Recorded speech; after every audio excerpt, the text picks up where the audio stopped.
Very good morning.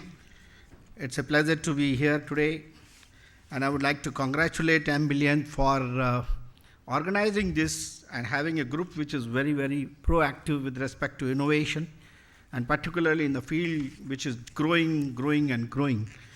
And also I would like to take this opportunity to extend my congratulations to the would-be award winners. We have seen the names. Maybe I won't be there in the evening, so it's my felicitations to all those who deserve this particular thing. As you all know, today the mobile business has become the leading innovation, and it is actually a big thing which is happening in the development of computing, communication, and everywhere else with respect to various applications. And mobile broadband is becoming much more, to the extent that today the expansion world over has gone to levels which are far more. If you take, somebody was telling me that while we have something like 5.8 or something like that as the number of 6 billion is the population, we have about 5 billion mobiles, but only 4.75 billion of the toothbrush. So that is a kind of penetration world over it has taken place. And if you see the business which is growing, which is projection is that in about 2020 or 19 it will go to about 8.56 billion. Now, gentlemen, see what's happening as far as the business is concerned. So technology is also growing accordingly, and to take care of the kind of speeds, the data transmission and the reach what we are looking at today, it is going into LTE, HSPA and so on, and the variety of things which are coming for the handling of high data rates. Because the globally the mobile traffic is going from what is happening today in 2013 to something like 2 exabytes per month to it's going into 6 exabytes per month in 2015, and projections is that about 2020 you are going to handle gigabytes per year kind of thing. It's growing at the rate of about 40% per year CAGR. So that's the kind of thing which is happening. If that is the kind of technology demands which are coming, and I heard from various speakers today that penetration, while we aim that it should penetrate to the rural India and it should go into the last mile.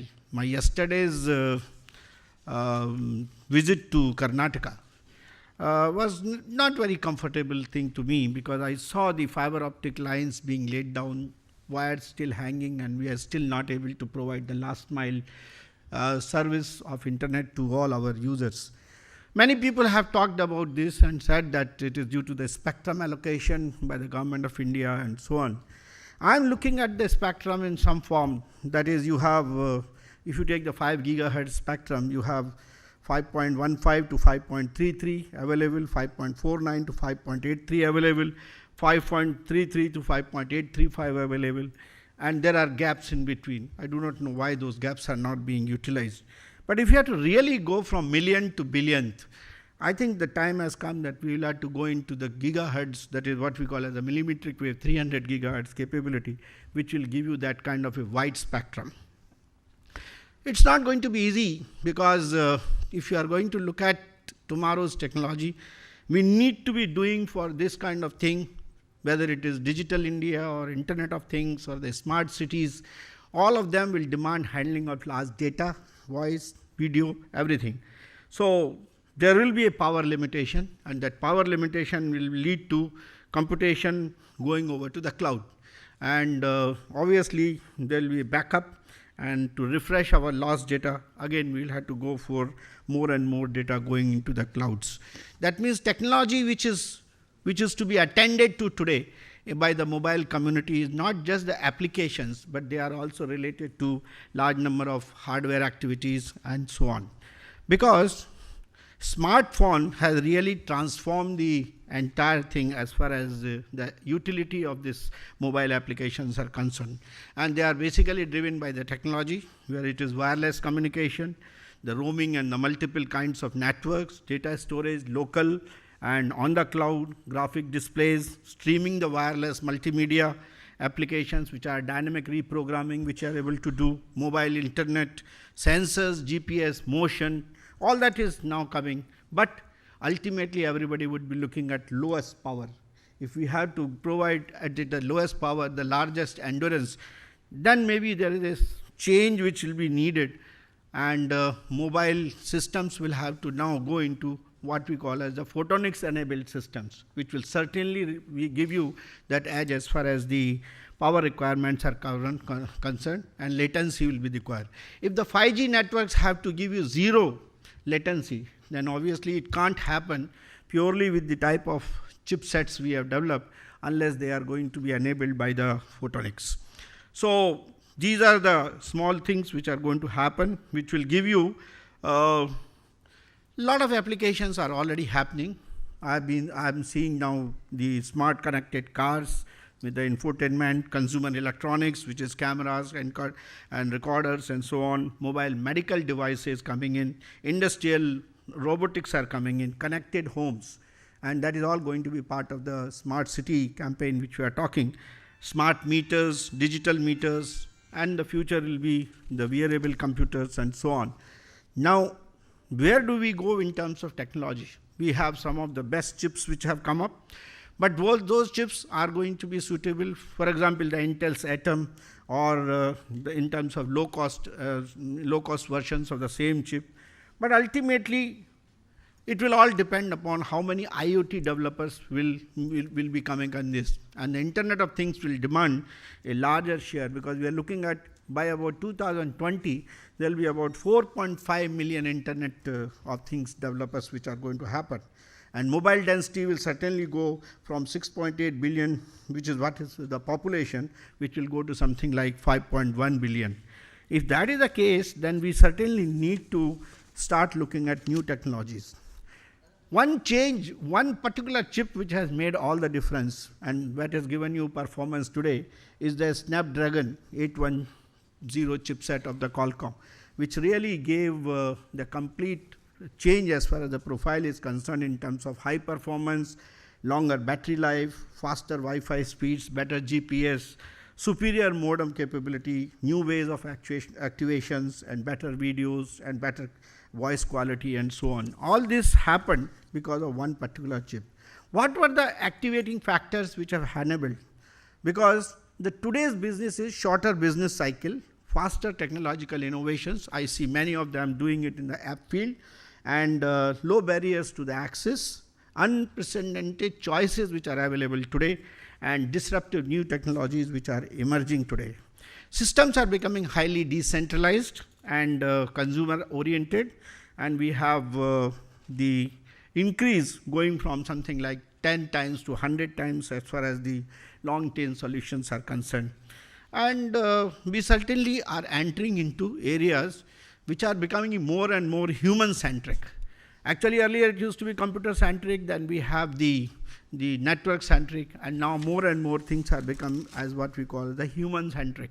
And that human centricity brings in, both in terms of apps applications as well as in terms of the hardware, a major change which is needed. And that's where you are not talking of flexible systems. We are all talking of wearable computers, we are talking of wearable watches which are going to have the variety of things which are essential for mobility, and that will have many features where you can make calls, you can see your video, you can stream the data, you can store it, you can have even health information and so on. And so the next generation of smartphones would be what we call as the bands. Is India ready for this kind of a revolution which is going to happen as far as the mobile features are coming in? Unfortunately, Indian mobile industry, if you look at it, hardware I am talking of, is based upon, by and large, the equipments or the kits which are being brought today from the foreign countries and assembled here. We had recently taken stock of what is the total value addition which takes place, particularly in the mobile industry. It is not exceeding 7%. Now, that if it is only 7%, then the value addition being so low, then we went in the reasons thereof. There are certain disability factors which are essential for this kind of a thing, which are responsible for this kind of a thing. One of them is the inverted duty structure. Another one is the high cost of power. Third one we found is the certain amount of labor laws and things like that. Many of these things, Government of India is looking at it in a big way. The policy of the Department of Electronics for promoting manufacturing in India is Vision 2012, which has come up, which gives you lots of facilities. For example, the AMSIP scheme, that is Modified Subsidy Infusion Program, wherein you can, if you are setting up an industry in this particular sector, you can get about 25% capex. Same thing is happening for the preferred market access, in which you will be given, for the government entities at least, the access to the variety of products which you manufacture for the government departments. We even want to modify that to extend it not only to the government departments, but we want to extend it to all the PSUs and basic departments like railways and the banking and so on, because they are the larger user as far as not the government departments alone. So with these things, I think there will be motivation for the Indian industry to start looking at increasing this value addition. And this certainly is not only valid in the case of electronics, it is valid in many more areas, where larger the value addition, stronger is the impact of the disability factors. Trading becomes the easiest path. As a result, most of the component industries in the country got turned into what we have the trading industries, particularly in the electronics, consumer durables, as well as in this area. If the mobility has to go as part of the smart city program, the digital India program, obviously we have to focus on the on what we call as the value addition, which is larger. India has great strength in design, and I was just talking to the chief of Qualcomm here. We were discussing what is the percentage of design activities which take place, and I was very happy to note that there is a large percentage of the design activity of Qualcomm that takes place in India. But then when we were looking at what is the capability of our country in terms of designing our own chips right from beginning, I find the numbers were not very high, whether it is in Bangalore or Hyderabad or Pune or Chennai or any other place. There are only few who can take the lead and start it. And now if we have to really make a breakthrough, we have to get all our engineering services companies which are existing today to get converted into design houses, and then only the India's effort to set up foundries here and component manufacturing facility here will get benefited. There's a thought that we should increase our fabless foundry capability, which will certainly strengthen the design activity. Second part is taking all this what is happening to the rural India and integration through the CSR schemes, and I was very happy to see that there is a major emphasis on the part of the service providers here, whether it is Vodafone or Airtel or others, who are making immense effort to tie up with the NGOs, tie up with other agencies, and under CSR and otherwise, they are able to take problems down to the rural India, because mobility and sustainability will go in a big way.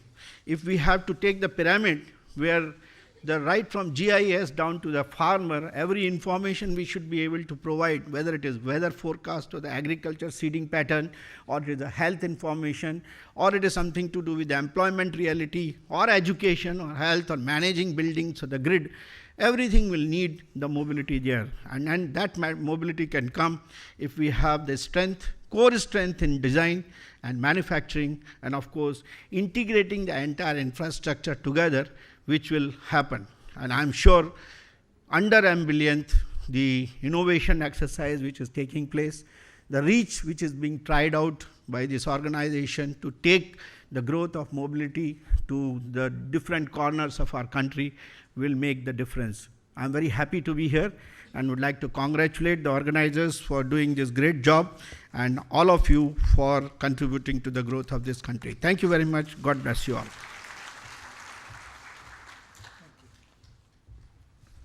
Thank you very much. That has been very inspiring.